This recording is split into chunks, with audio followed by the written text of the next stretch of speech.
Olá! No Judiciário em Evidência de hoje, vamos falar sobre as alterações nas regras para pagamento de precatórios. Veja também, orçamento do Judiciário é debatido em audiência pública na Assembleia Legislativa e creche do Poder Judiciário promove campanha contra mosquito Aedes aegypti.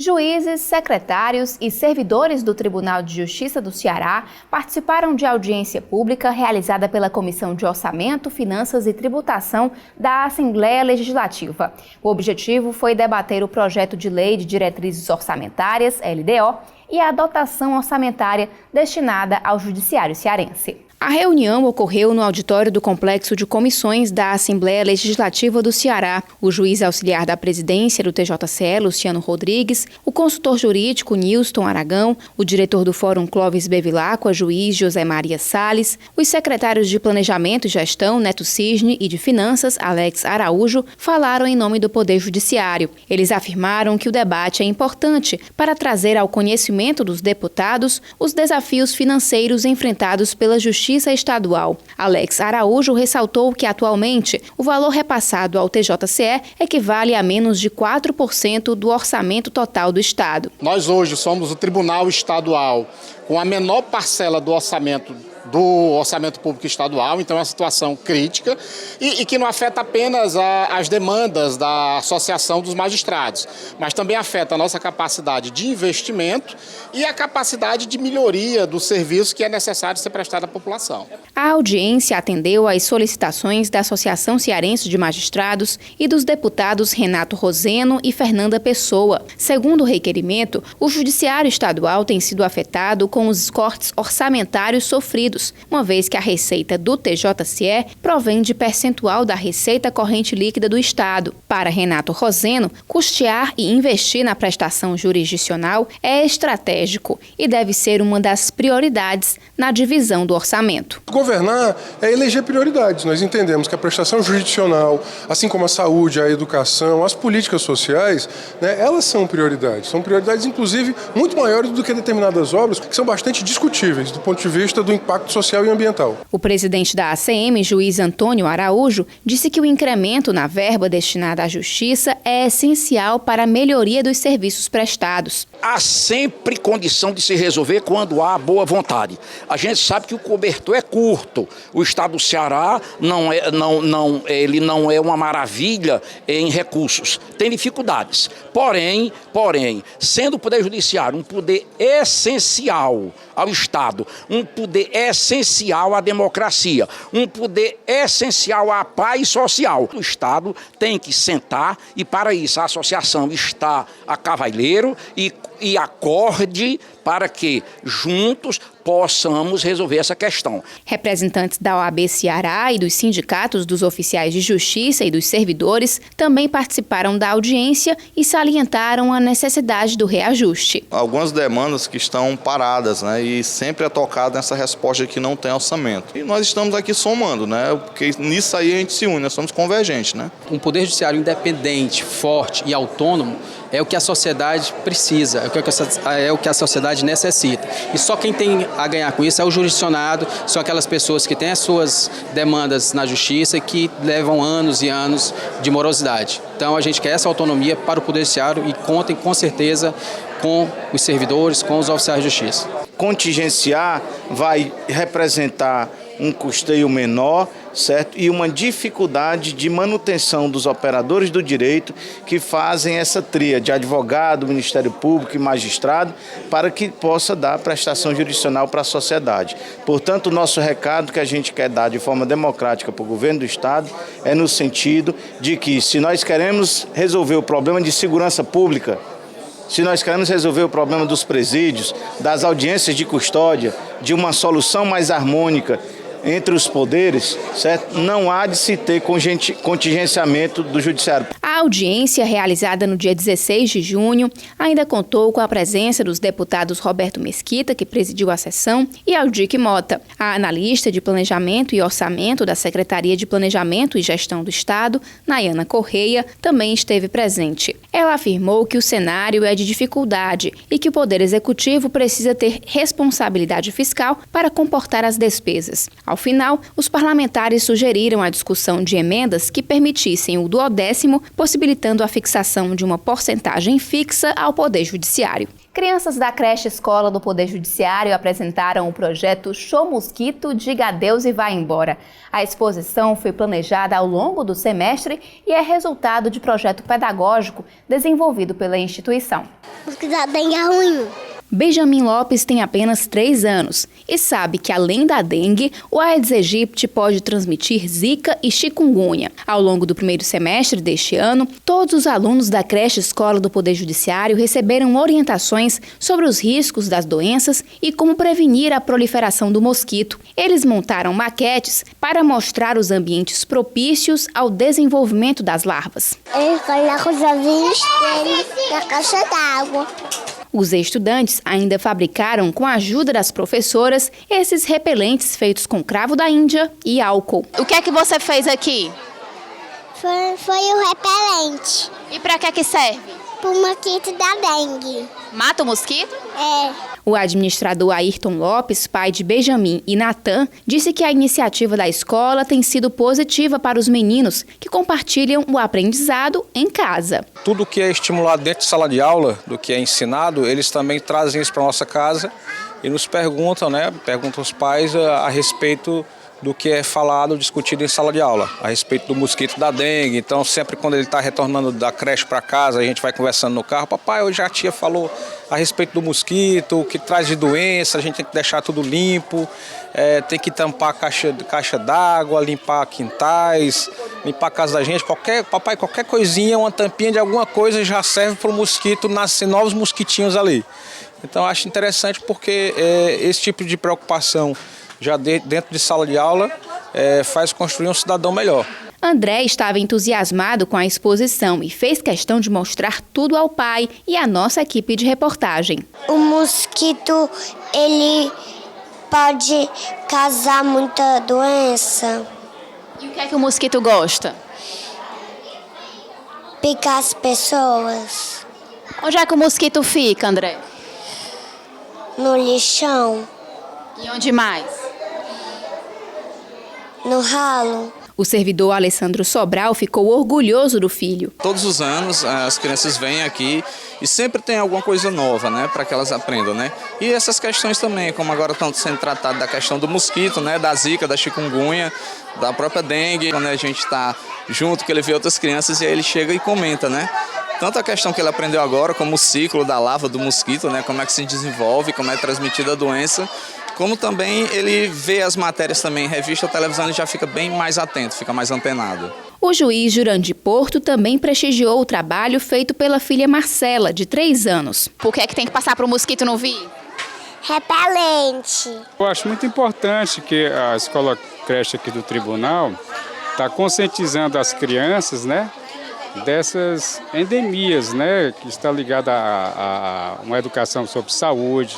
Segundo a diretora da creche, Mônica Cruz, todo semestre são realizados projetos para complementar as atividades desenvolvidas em sala de aula, sempre com temas atuais e relevantes. Ela acrescenta que, dessa vez, além de fazerem a exposição e os trabalhos de arte, as crianças assistiram a peça teatral e filmes sobre o assunto. O objetivo é conscientizar cada aluno sobre o papel de cidadão responsável e participativo. Eles envolvem temas atuais, relevantes, ligados à saúde, ligados à cultura, à arte. É sempre um projeto que se diferencia do livro, que é abordado em sala de aula, e que traz um conhecimento complementar para as crianças, de uma forma prática, de uma forma lúdica, de uma forma em arte, em colagem, em pintura. Pela vivência prática, levam isso para casa e para a família. A creche escola do Poder Judiciário beneficia 110 crianças dependentes de servidores e magistrados.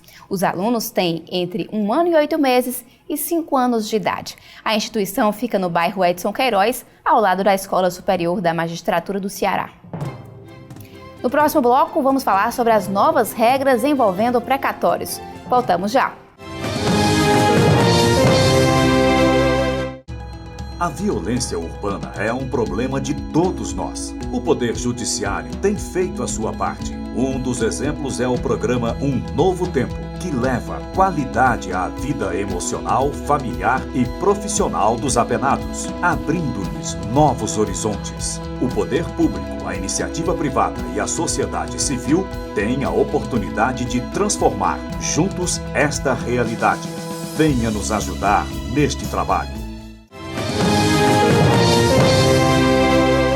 Até o final deste ano, o Fórum de Fortaleza recebe a feira de artesanato do projeto Fábrica Escola, que beneficia egressos do sistema prisional. As exposições acontecem sempre na segunda semana de cada mês, no pátio central do Fórum Clóvis Bevilacqua. Enfeites de cabaças modeladas, vassouras de garrafa PET, bolsas de palha de milho e bonecas de pano são apenas alguns dos artigos à venda no local. A maior parte deles feita pelas mãos de artesãos que aprenderam no cárcere um novo jeito de ganhar a vida. É o caso da reeducanda Lucide Souza. Penalizada há 37 anos de prisão, ela já cumpriu 8 em regime fechado e há 1 ano e 2 meses cumpre pena no sistema semiaberto, trabalhando como costureira no projeto Fábrica Escola.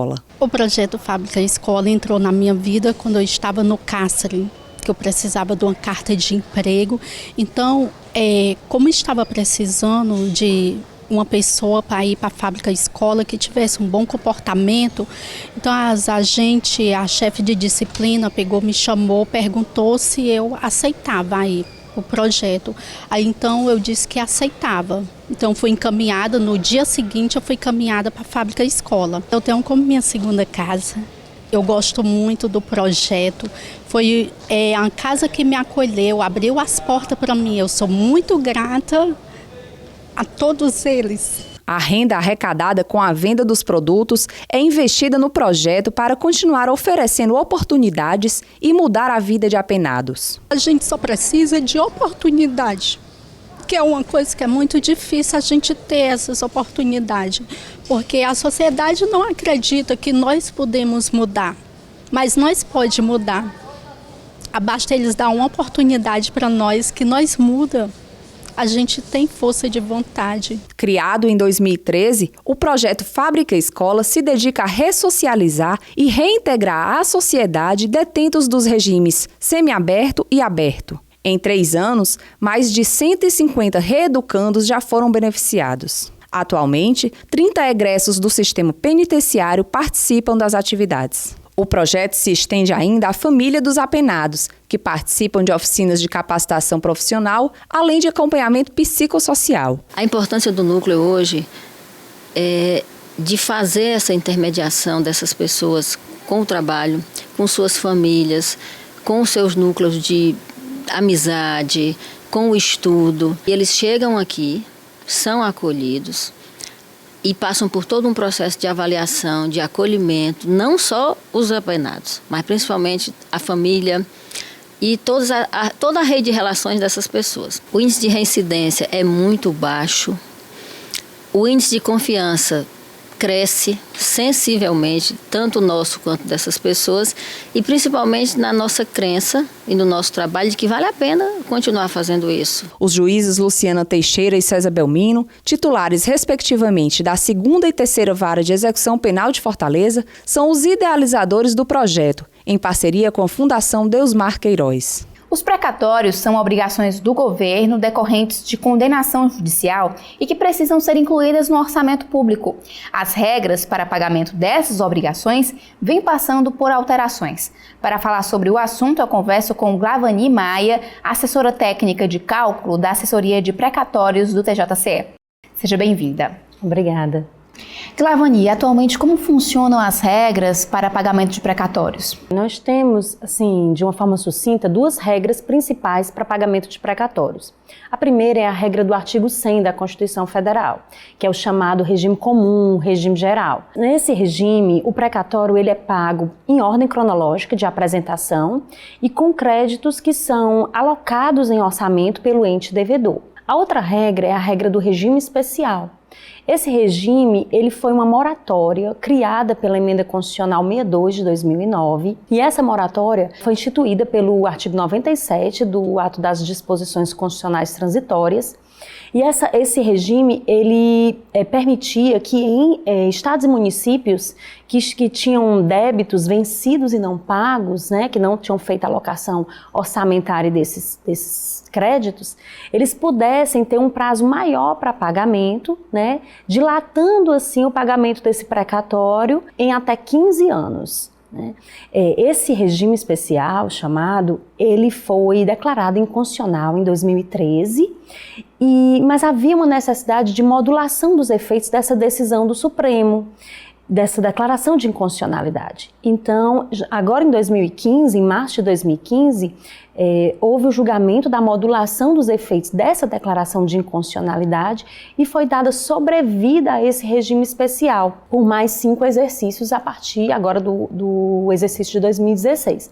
Então, basicamente, nós temos esses dois regimes, o regime comum, que é a questão do orçamento, e o regime especial, que é essa moratória de pagamento, hoje com uma duração de até 5 exercícios. Existe prazo determinado para que essas obrigações sejam pagas? Como nós temos dois regimes, nós também temos a questão do prazo diferente para cada regime.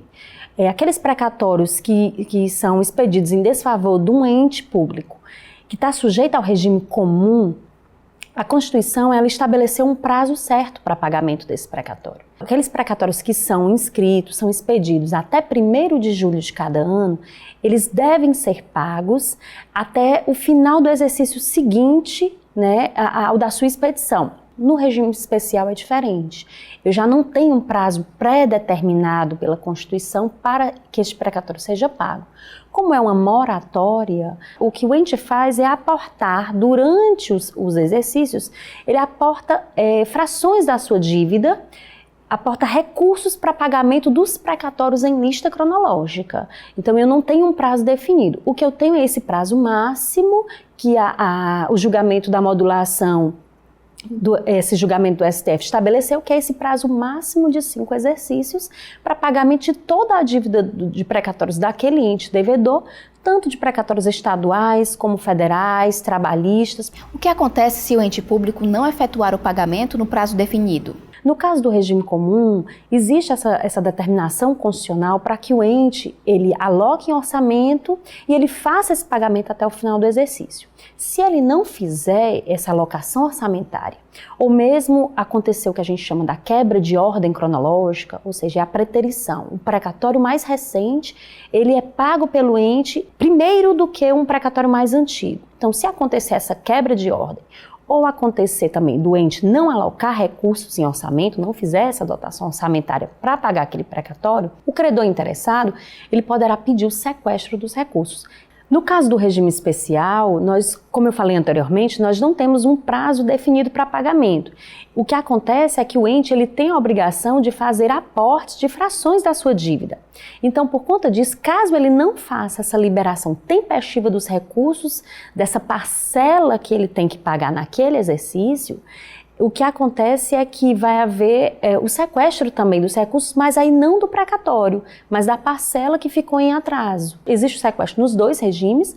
No caso do regime comum, o sequestro ele é a partir do pedido do credor interessado, e no caso do regime especial, a gestão feita pelo presidente do Tribunal de Justiça, o acompanhamento do pagamento dessas parcelas é que, em se verificando o não pagamento daquela parcela, também é determinado o sequestro. É feito um comando através do sistema Bacenjude, onde há uma constrição eletrônica de valores pertencentes ao ente para pagamento daquele precatório. Como acontece a gestão de contas especiais, ou seja, aquelas destinadas ao depósito de parcelas da dívida? O regime especial, quando ele foi criado, o artigo 97 do ADCT, que era o regramento que existia na época da Emenda Constitucional 62, ele estabelecia a criação dessas contas especiais para que os entes públicos fizessem o aporte do numerário para a liquidação dos precatórios. E essas contas especiais ficaram na competência dos tribunais de justiça. O presidente do Tribunal de Justiça, ele é o gestor das contas especiais, mas ele conta com o auxílio de um comitê gestor formado por representantes, por magistrados dos 3 tribunais com jurisdição no Estado. Então nós temos no comitê gestor um juiz estadual, um juiz do trabalho e um juiz federal, para auxiliar na gestão das contas. Então, o comitê gestor, ele também cabe a ele, entre outras funções que foram estabelecidas pela resolução 115 do CNJ, também assegurar o repasse de recursos que são aportados pelos entes públicos para os tribunais onde aquele ente devedor tem precatórios a pagar. Vamos para um breve intervalo e daqui a pouco voltamos a falar sobre as regras para pagamento de precatórios. Carta rogatória, ato pelo qual o juiz pede à justiça de outro país a realização de atos jurisdicionais que precisam ser praticados naquele território, como oitiva de testemunhas, citação e prestação de informações. A violência urbana é um problema de todos nós. O Poder Judiciário tem feito a sua parte. Um dos exemplos é o programa Um Novo Tempo, que leva qualidade à vida emocional, familiar e profissional dos apenados, abrindo-lhes novos horizontes. O poder público, a iniciativa privada e a sociedade civil têm a oportunidade de transformar juntos esta realidade. Venha nos ajudar neste trabalho. Estamos de volta para falar sobre as regras envolvendo precatórios. Nossa convidada é Glavani Maia, assessora de cálculo da Assessoria de Precatórios do TJC. Glavani, o Conselho Nacional de Justiça determinou recentemente alterações nas regras de pagamento de precatórios que valem para todos os tribunais do país. Que mudanças foram essas? Em abril deste ano, o Tribunal de Justiça recebeu uma comunicação do CNJ a respeito de um acórdão sobre uma consulta que foi formulada pelo Tribunal de Justiça do Mato Grosso do Sul, mas que vincula todos os tribunais do país. O Tribunal de Justiça do Mato Grosso do Sul, nessa consulta, ele indagava sobre o repasse de recursos aportados pelo ente e depositado nas contas especiais, como se daria esse repasse para os demais tribunais onde aquele ente devedor tem precatórios a pagar, já que a resolução 115 do CNJ fala de repasse proporcional das verbas. Então, houve uma mudança em relação ao entendimento do que seria esse repasse proporcional por parte do CNJ. A Resolução 115 de 2010, a resolução do CNJ, alterada pela Resolução 123, também de 2010, ela facultava aos tribunais optar por manter listas cronológicas por ente devedor separadamente. E o repasse de recursos aportados pelo ente público, ele se dava de maneira proporcional ao montante da dívida daquele ente. A cada aporte que era feito, a instituição financeira fazia o rateio, o repasse daquelas verbas proporcionalmente ao montante da dívida. E nesta consulta do CNJ, ficou disciplinado que o repasse ele não deve observar o montante da dívida. Ele deve observar o critério de antiguidade.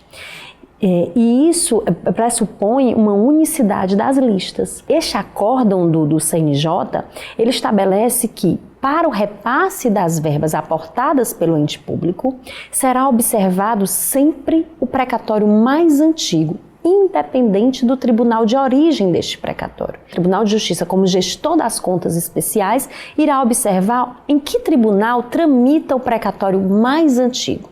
Então, ele vai observar o critério da antiguidade e também o da natureza do crédito, porque os precatórios alimentares, eles têm preferência sobre os precatórios comuns. Então, nessa lista de ordem, observando onde tramita o precatório mais antigo, será repassado o recurso àquele tribunal, para só depois daquele pagamento ser observado onde está o segundo precatório mais antigo, se naquele mesmo tribunal do primeiro mais antigo ou em outro tribunal. Houve também nessa consulta uma outra grande mudança, que foi a impossibilidade de repasse de valores parciais. Digamos que o ente faça um aporte e esse aporte ele permita pagar, digamos, 5,7 precatórios, os mais antigos da lista unificada. Então, nós faremos o repasse ao tribunal onde tramitam esses precatórios mais antigos apenas do valor de precatórios inteiros, 5 precatórios. O 6º precatório, que seria essa fração do recurso remanescente, não seria pago nada dele, ficaria aguardando novos aportes para que assim que integralizado o valor total do precatório seja feito o repasse. Porque no regime especial eu não tenho a vinculação do depósito com o valor exato de um precatório, diferente do que acontece no regime comum. Então, se o valor daquela parcela não for suficiente, no exemplo, para pagar nem o mais antigo precatório, represente, digamos, ainda que seja 80%, 90% do valor do precatório, ainda assim não poderá mais se dar o repasse ao tribunal onde esse precatório mais antigo tramita, porque o repasse tem que ser integral. Houve alguma deliberação do Comitê Gestor de Precatórios aqui no Ceará sobre a determinação do CNJ?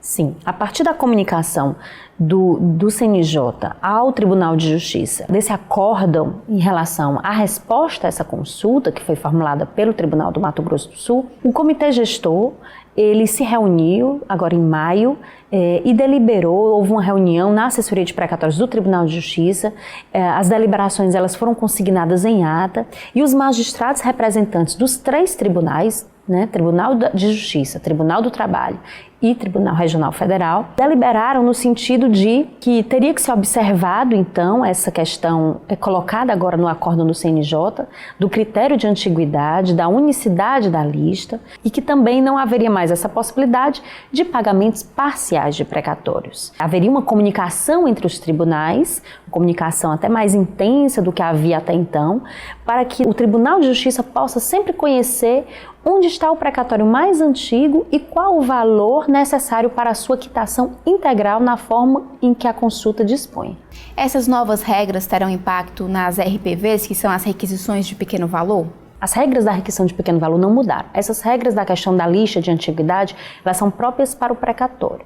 A requisição de pequeno valor, ela tem um rito próprio, né? Após a sua expedição, há um prazo de 2 meses para que o ente público devedor faça o pagamento e caso o ente não disponibilize esse recurso, já é iniciado um rito de intimação para manifestação e em seguida também um sequestro do numerário necessário para a liquidação dessa RPV.